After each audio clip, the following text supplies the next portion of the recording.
भारत को अनेक दुर्दांत विदेशी आक्रांताओं ने सैकड़ों बार लूटा है और अपने दुष्ट कृत्यों से भारतीय संस्कृति को धूल दूषित करने का हर संभव प्रयास किया है। इन्हीं आक्रांताओं में से एक सबसे कुख्यात आक्रांता था मोहम्मद गोरी, जिसने भारत पर कई बार आक्रमण कर यहाँ की अपार संपत्ति को लूटकर गजनी ले गया था और इसने हजारों भारतीयों को मौत के घाट उतारा था। इसी मोहम्मद गोरी को भारत में मुस्लिम शासन और दिल्ली सल्तनत शुरू करने का श्रेय भी दिया जाता है, पर इस कुख्यात आक्रांता की हत्या एक भारतीय द्वारा ही की गई थी। तो कौन था वह व्यक्ति जिसने भारत पर आतंक मचाने वाले मोहम्मद गोरी की हत्या कर हजारों भारतीयों की हत्याओं का बदला लिया था? जानते हैं इस वीडियो में। नमस्कार दोस्तों, आपका स्वागत है संडीप हिस्ट्री चैनल में, जहां हम आपको भारतीय इतिहास की अनकही और अद्भुत सच्ची घटनाएं बताते हैं। आज हम बात कर रहे हैं मोहम्मद गोरी की हत्या किसने और क्यों की। पर पहले जानते हैं मोहम्मद गोरी के बारे में। तो गोरी का पूरा नाम था मुइज अल-दीन मोहम्मद इब्न शाम, जिसे गौर के मोहम्मद या मोहम्मद गोरी के नाम से भी जाना जाता था, जो कि गौर क्षेत्र में स्थित गुरिद वंश का एक शासक था, जो आज के मध्य अफगानिस्तान में स्थित है, जिसने वहां पर 1173 ईस्वी से 1206 ईस्वी तक शासन किया था। मोहम्मद गोरी ने भारत पर कई बार आक्रमण किया और इसका पहला आक्रमण भारतीय सरजमी पर 1175 ईस्वी में हुआ, जो इसने मुल्तान पर किया था। उस समय मुल्तान पर करमातियन संप्रदाय के मुसलमान शासक का शासन चल रहा था। मुल्तान का शासक मोहम्मद गोरी के आक्रमण का सामना नहीं कर सका, जिसके बाद गोरी ने शीघ्र ही मुल्तान पर अधिकार कर लिया। फिर 1176 ईस्वी में उच्च पर आक्रमण करके इसे भी छल नीति से मोहम्मद गोरी ने जीत लिया। इसके बाद 1178 ईस्वी में गुजरात पर आक्रमण किया, लेकिन मूलराज द्वितीय ने उसे आबू पर्वत की तलहटी में पराजित किया। भारत में मोहम्मद गोरी की यह पहली पराजय थी। इस युद्ध का संचालन नायिका देवी ने किया था, जो मूलराज द्वितीय की मां थी। इसके बाद उसने अपना पूरा ध्यान पंजाब पर लगाया और 1169 से 86 ईस्वी के बीच पंजाब को जीत लिया था।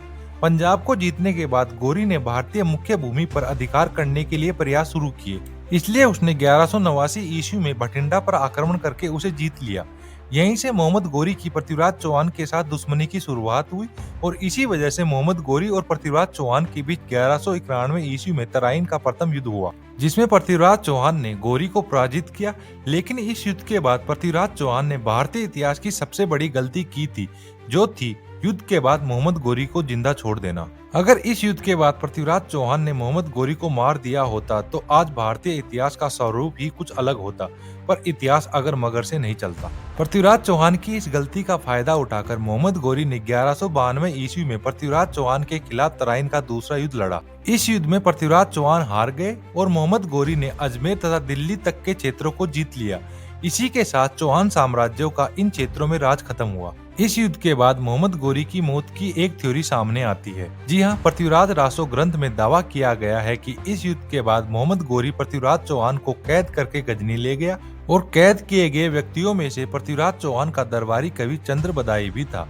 मोहम्मद गोरी ने पृथ्वीराज चौहान को कैद में बहुत यातनाएं दी और उनको अंधा भी कर दिया। फिर भी इस भारतीय सम्राट ने हार नहीं मानी और अपनी तीरंदाजी प्रतिभा का प्रदर्शन दिखाने के बहाने पृथ्वीराज चौहान ने मोहम्मद गोरी को मारने की योजना बनाई और योजना के अनुसार मोहम्मद गोरी के भरे दरबार में पृथ्वीराज चौहान तीर कमान लेकर आए।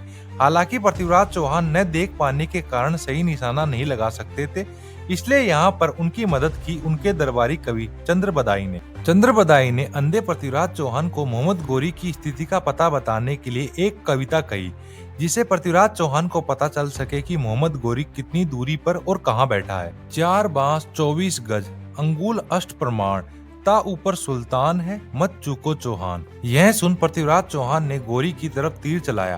तीर सही निशाने पर जा लगा, जो था मोहम्मद गोरी का गला, जिससे मोहम्मद गोरी की वहीं पर मौत हो गई। हालांकि इसके बाद पृथ्वीराज चौहान और चंद्रबदाई ने एक दूसरे को मार डाला ताकि वे मोहम्मद गोरी के सिपाहियों के हाथों न मारे जाएं। तो पृथ्वीराज रासो के अनुसार इस तरह मोहम्मद गोरी की मौत हुई, पर यह सच नहीं है। हालांकि मैं यही मानना चाहूंगा, क्योंकि इससे मुझे भारतीय होने पर गर्व होता है। लेकिन दुख की बात यह है कि यह ऐतिहासिक रूप से सच नहीं है, क्योंकि ज्यादातर ग्रंथों में कहा गया है कि तराइन के दूसरे युद्ध के बाद वीर राजपूत राजा को मौत के घाट उतार दिया गया। हालांकि ज्यादातर ग्रंथ इस बात से सहमत है कि पृथ्वीराज चौहान ही अप्रत्यक्ष रूप से मोहम्मद गोरी की मौत के लिए जिम्मेदार थे। तो फिर प्रश्न यह उठता है कि मोहम्मद गोरी की मौत कैसे हुई।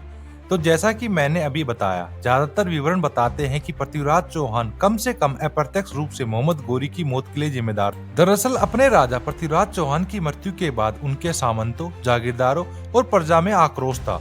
इसमें से जाट जाति जो पहले पृथ्वीराज चौहान की सेना में कार्यरत थी, उनमें भी बहुत आक्रोश था। जाटों ने राजपूतों के साथ मिलकर तराइन के दोनों युद्ध किए थे। पृथ्वीराज चौहान के सेनापति चंद्रराम दाहिमा जाट थे। जैसा कि तराइन के पहले युद्ध के बाद मोहम्मद गोरी हार गया और घायल हो गया और पीछे हटते समय जाटों ने उसकी सेना को लूट लिया था। जाट सर्व खाप के इतिहास में उल्लेखित किया गया है कि जाट सर्व खाप के 22,000 बहादुर जाटों के साथ पृथ्वीराज चौहान को तराइन के पहले युद्ध में मजबूत किया, जिन्होंने पृथ्वीराज चौहान की इस युद्ध में जीत दिलाने में बहुत बड़ा योगदान दिया था। मोहम्मद गोरी का भारत पर आखिरी अभियान 1205 ईस्वी में पंजाब में खोखरो जाट जनजाति के विद्रोह को दबाने के लिए किया गया था। खोखर जनजाति, जिनका प्रभाव निचली सिंधु से लेकर शिवालिक पहाड़ियों तक फैला हुआ था। दरअसल अखंड की लड़ाई में मोहम्मद गोरी की हार के बाद खोखरों ने लाहौर को लूट लिया और यहाँ पर अपना शासन स्थापित कर लिया और इसके साथ साथ लाहौर और गजनी के बीच मोहम्मद गोरी की संचार प्रणाली को बाधित करके विद्रोह कर दिया। जुजानी के अनुसार खोखर मुसलमानों के प्रति शत्रुतापूर्ण थे और उनके द्वारा पकड़े गए हर मुसलमान को पीड़ा देते थे। इस शत्रुता की वजह थी खोखर जाटों द्वारा पृथ्वीराज चौहान की मृत्यु और तराइन के दूसरे युद्ध की हार का बदला लेना। इसलिए मोहम्मद गोरी ने खोखरों को अपने अधीन करने के लिए दिसंबर 1205 में अपने अंतिम अभियान के लिए गजनी से मार्च किया। बकान और सरका के नेतृत्व में खोखरों ने चेनाब और झेलम नदियों के बीच लड़ाई लड़ी और इस युद्ध में मोहम्मद गोरी को खोखरों ने दिन में तारे दिखाए और वे सभी बड़ी बहादुरी से लड़े। लेकिन इल्तुतमिश के एक आरक्षित दल के साथ आने के बाद मोहम्मद गोरी ने यह युद्ध जीत लिया, जिसे मोहम्मद गोरी ने पहले झेलम के तट पर तैनात किया था। मोहम्मद गोरी ने अपनी जीत के बाद खोखरों का बड़े पैमाने पर कत्लेआम किया।